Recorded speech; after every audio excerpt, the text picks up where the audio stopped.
Okay. So, kamusta po mga ka-Streetwise? Ako po si Takero Miyamoto at welcome po sa aking munting channel. So, bago po matapos tong araw na to, 'di ba? Nagulantang po ang ang ating community dito po sa Usaping Politika. Kasi bigla pong naglabas ng statement itong si Executive Secretary Bersamin. Okay. So, ngayon, syempre, pagkakaintindi naman ng iba dito, away na to kaagad between presidente at saka ng House. Kasi parang ayun ang actually no, ayun ang gusto ng iba. Mag-away na si presidente at si House Speaker. Pero ako, ito yung pinakayo kong mangyari in my own opinion. Magulo to. Totoo lang. Pero by the way, hindi pa naman siguro aabot dito. Hindi pa, sobrang layo pa. No? Kasi syempre kung mag-aaway yung dalawa na yan, kailangan natin mamili. Pero base dito sa nabasa natin, mukhang hindi pa naman mapupunta doon. May mga bagay lang talagang kailangang ayusin. Ayun lang ang pagkakaintindi natin dito. Okay? So ngayon, tingnan niyo to, basahin muna natin to. Sabi to ni E.S. Bersamin, statement of the Executive Secretary. So, hindi si PBBM to. Si Executive Secretary lang to Hindi siya lang. Nga pala. Si Executive Secretary po ito. Hindi siya lang Okay. The cabinet strongly objects. No? So, yung buong gabinete ni PBBM to, no, is talking in behalf of the cabinet of PBBM. No, the cabinet strongly objects to the recent spins coming from a certain members. Certain members, hindi si House Speaker, hindi yung buong House. A certain members. Malinaw naman O a certain members of the House of Representatives who were thereby attempting to shift the blame to their own corruption and failures into the executive branch. Ito yung sinasabi ko mga kababayan. Di ba? Hindi talaga ako agree na mag-iimbestiga yung mismong inaakusahan. No? Mapa-house man yan o mapa-senate. Tayo naging fair lang tayo. Pero by the way, ito nang sinasabi nga po ni S. Bersamin. Di ba? Merong certain members. May mga miyembro ng House. Hindi lahat. Hindi si Speaker. Merong certain members. No? Na sabi dito, blame for their own corruption and failures into executive branch. Ako po, hindi po ako naniniwala talaga na kaya magnakaw ng mga contractor at saka ng mga district engineer sa pamamagitan ng sila lang. Meron talagang kasabot na legislative yan. At sinabi rin naman ng mga congressman yan, di ba? Sinabi rin naman nila Ridon yan nila Congressman Ridon Di ba sabi ni Congressman Ridon na kapag mayroong congressman na kasabot dito, pag nakita natin, di ba, babatikusin natin, imbestigahan natin. It's fair. Fair yun para sa akin. So ngayon, ang lumalabas na magkaaway dito, hindi yung presidente, tsaka hindi si Martin. Ang magkaaway dito, yung nasasagutan dito, di ba, si Bersamin at tsaka yung a certain congressman. Di ba, sasabi pa dito, the members of the cabinet will not tolerate any attack on the integrity and reputation of the executive branch. And any effort to hold the budget process. Okay, sa NEP pala ito. And any effort to hold the budget process hostage by political theatrics. Okay. So, ito yung mabigat sa bandang baba, All our investigation into the anomalies will be futile if the sources of corruption remain unchecked. Hence, we urge the House of Representatives to heed the demand of the people for full accountability. Clean your house first. So ito, challenge po ito ni E.S. Bersamin sa mga congressman. So kaya nyo ba nalinisin yung sarili ninyong bahay? Di ba? Kasi sa executive branch, ginagawa na nila. Di ba? Kasi po, mga kababayan, dun po sa executive branch, sa hanay nga po ni PBBM, naglilinis na sila doon. Di ba? Tinanggal na nga nila si Henry Alcantara. Ngayon, sa House ba, magagawa nyo ba yon? Sa Senate, yun din, magagawa nyo rin po ba yon? So ngayon, ang mangyayari ngayon dito, sino ba tong tao na to na nakaaway ni Bersamin? So wala akong ibang makitang tao kundi si si Puno. Si Puno lang nakita ko talaga maingay kasi tungkol dito eh. Oh. So House Party leaders recommend sending NEP back to DBM. So actually no, ito iniintindi ko yung nangyari kasi dito eh. So basahin natin to dito So tandaan nyo medyo nakakalito ng konti to no. So bago po kasi makagawa ng GAA no. Yung GAA po kasi ito yung ito po yung budget na bubuuin sa House at saka sa Senate. Okay. Bago sila makagawa niyan, kailangan muna nila ng NEP. Yung NEP po, yung National Expenditure Program na magagaling po sa DBM.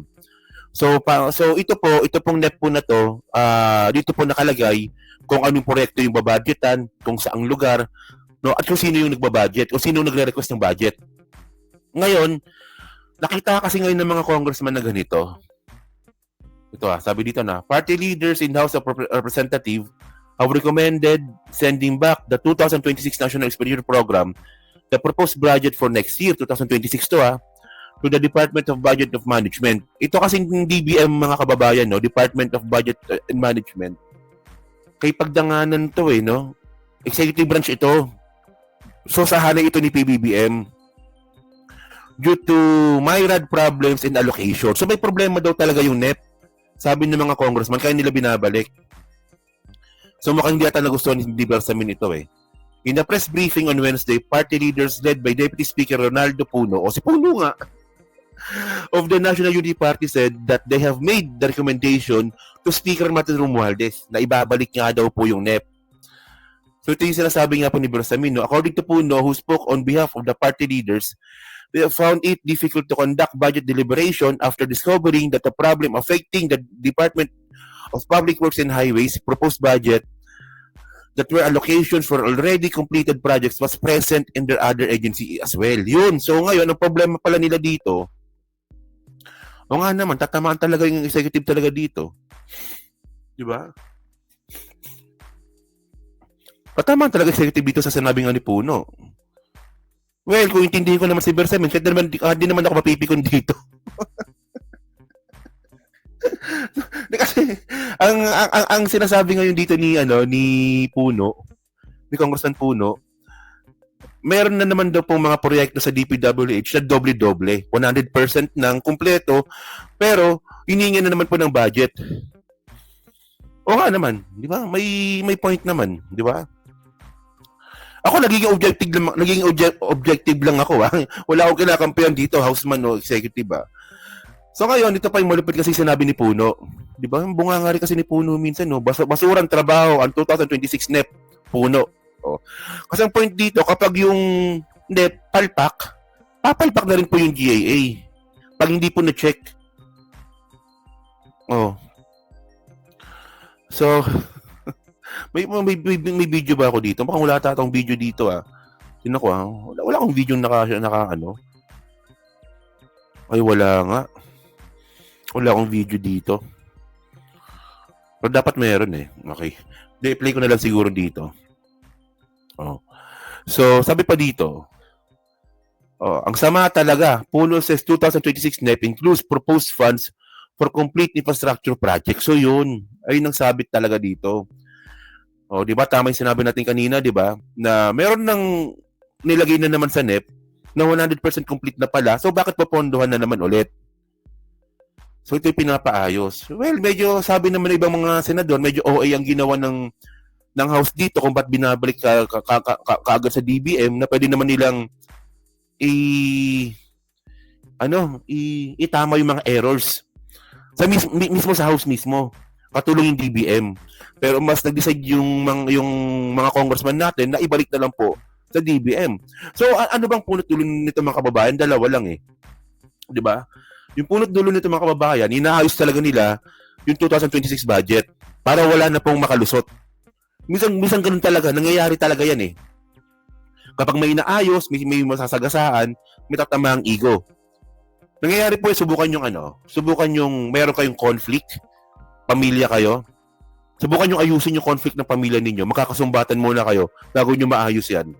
Tama, di ba? Sino makaka-relate dun sa ganun? Kunwari may away kayo, pamilya kayo. O kaya, mag-shorta kayo, sa shorta nyo na lang. tagal kayo hindi nag-uusap, tapos subukan yung magkabate, magsusumbatan muna kayo bago kayo magkabate. Kung gusto nyo magkabate. Di ba? So, ayun ang isang reason. Posible rin na naghuhugas kami silang lahat. Alin sa dalawa doon. So yun, sasabi ba dito, no? The proposed National Budget Expedition Program includes proposed funding. Nabasa ko na pala to, no? So, ito pa, may isa pa pala dito, Dumating yung kanyang proposed NEP for 2026. Nung nakita niya, magkatabi kami doon sa hearing, sabi niya, isasoli ko na tong DBM. Kutong ko sa DBM, di ba? Bakit sabi niya, lahat ng flood control projects na nakalista rito, for Marikina First District, so ibig sabihin si Toby Chanco, tapos na. Puno said reporter to reporters in the press conference on Friday. Pag na-approve na yung budget, pasok yung pera. O sino ngayon ang gagawin ng implementation yan? Yung ahensya. So parang tumama sila sa loto. O nga naman, nakuha niyo yung point mga kababayan. Okay. Sa Marikina pala, ngayon pala nangyari pala dito, may budget. Humingi ng budget. Tapos yung budget, yung mabudgetan, tapos na. Nagawa na. Ngayon, pag yung budget na-release, tiba-tiba na naman sila. Meron na naman silang... So ngayon, mangyayari ngayon pala dito, kapag ito pala nakalusot, 100% tapos na pala yung project. So, humingi ulit sila ng budget dun sa project na tapos na. So, pag naprobahan yung budget, so kukunin yung budget. So, tiba-tiba na naman sila. So, ghost project na naman ito. Kaya akala ko ba, hindi pa rin ba tayo natututo? Meron pa rin pala tayong ghost project na may plano pa rin talaga magsiksik ng ghost project. So ngayon, in contrary, so ibig sabihin nito mga kapasensya na, inis na talaga ako kay Toby Chanco. So, di ba? Ito, gets niya, tama ka Takero. Mag-aaway muna bago malaman ng solusyon. Di ba? Hindi nangyayari talaga yan, Pero ngayon, ang malinaw dito mga kababayan, hindi pa ito yung hinihintay ng iba. Ito kasi hinihintay ng mga DDS yung mag-aaway si Martin at si PBBM na may mga nagsasabi sa akin na posibleng mangyari yun, pero wag naman sana mangyari. 'Di ba? At ayoko muna pag-usapan yun.